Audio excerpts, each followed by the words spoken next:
You know, Brian, I was listening to a conversation yesterday, and I noticed something very interesting. A lot of English learners use the exact same phrase every single time they want to share their thoughts. They always say, "in my opinion," over and over again. Oh, absolutely.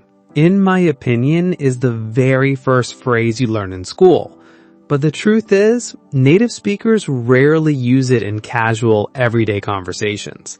It can actually sound a little bit too formal or like you are writing an academic essay. Exactly. It feels a bit robotic and stiff. In real life, humans have dozens of colorful, smooth ways to say what they think. And today, we are going to break down those exact phrases slowly and clearly so you can start sounding much more natural when you speak. Let's start with a very common situation. Imagine someone asks you about a new movie or a restaurant in town. Instead of "in my opinion," a native speaker will usually start their sentence with, "if you ask me." If you ask me. That is such a classic human transition. Listeners, notice how it sounds friendly, open, and conversational. For example, if you ask me, that new restaurant is way too expensive for what they serve. Right. It directly invites the other person into the conversation. Another great casual phrase you can use when you want to be completely honest about something is, "to be honest." To be honest. We use this one constantly, especially when our opinion might surprise someone, or if we are sharing a negative thought.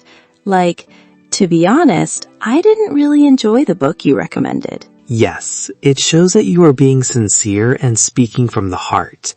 Let's practice that phrase together very slowly. Listen to the rhythm and the pauses. To be honest. Perfect. Now, what if you want to share an opinion, but you want to sound gentle, or you don't want to sound too aggressive or pushy? What phrase can we use then, Brian? In that case, a native speaker will often say, "the way I see it." The way I see it. That is a beautiful visual phrase. It explains that this is simply your perspective, your point of view. For instance, the way I see it, practicing speaking for 10 minutes every day is much better than studying grammar for hours. I completely agree with that opinion, Emily. It is all about steady, daily practice. When you say, "the way I see it," you are painting a picture of your mind. Exactly, Brian. It softens the sentence completely. Another wonderful phrase that works in a similar way is, "as far as I'm concerned." Oh, as far as I'm concerned, that is an excellent addition. It means this is my personal feeling on the matter, and it might not apply to everyone else. For example, as far as I'm concerned, winter is the best season of the year. Yes, it protects your opinion while making it sound fluent and advanced. Now, as we transition into the second half of our conversation, let's explore what happens when we need to respond to these opinions. How do we agree or disagree with someone else's thoughts? So, once someone shares their thoughts using those phrases, the conversation naturally moves to how you respond. How do you tell someone they are completely right, like a native speaker? Well, instead of just nodding and saying, "I agree," which is a bit basic, a native speaker will often smile and say, "I couldn't agree more." I couldn't agree more.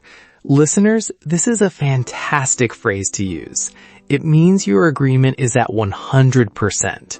You are completely on the same page as the speaker. Right. Or if you want to say the exact same thing but in a slightly shorter, more enthusiastic way, you can just say, "tell me about it." Oh, tell me about it. That one can be a little confusing for beginners. It sounds like you are asking for more information. But in everyday English, it actually means I completely agree with you because I know exactly what you mean. Exactly. For example, if I say, "the traffic today is absolutely terrible," you can reply, Tell me about it. It means you experience the bad traffic too, and you feel the exact same way. Now, what about the tricky part, Emily? How do we disagree with someone's opinion without sounding rude or angry? Because humans disagree all the time. Yes, diplomacy is very important in conversation. To disagree politely, you can soften your sentence by starting with, I see your point, but. I see your point, but that is incredibly polite. It shows the other person that you listen to them and respect their thoughts before you share a different idea. Like, I see your point, but I still think the old version of the game was better. Perfect. Another very natural, gentle phrase is, I'm not so sure about that. It is much friendlier than flatly saying, you are wrong. Oh, definitely. You are wrong can instantly ruin a good conversation and make people defensive. I'm not so sure about that keeps things smooth, relaxed, and open. It truly does, Brian. Now, before we finish our lesson for today, let's do a quick review of all these powerful opinion phrases. We will say them clearly with a slow pause after each one, so you can listen and repeat. Excellent. Let's practice. If you ask me, to be honest, the way I see it, as far as I'm concerned, I couldn't agree more.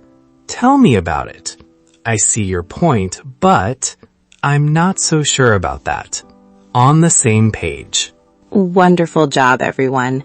Replacing in my opinion with these natural expressions is a massive step forward for your English journey. It really is. Don't worry about memorizing all of them today. Just pick one or two phrases that you like and try to use them this week in your practice. That is the best way to learn. Thank you so much for spending time with us on the Mr. English podcast today. We truly appreciate your dedication to learning. Keep practicing, stay patient with yourself, and we will see you in the next episode. Bye-bye, everyone. Goodbye.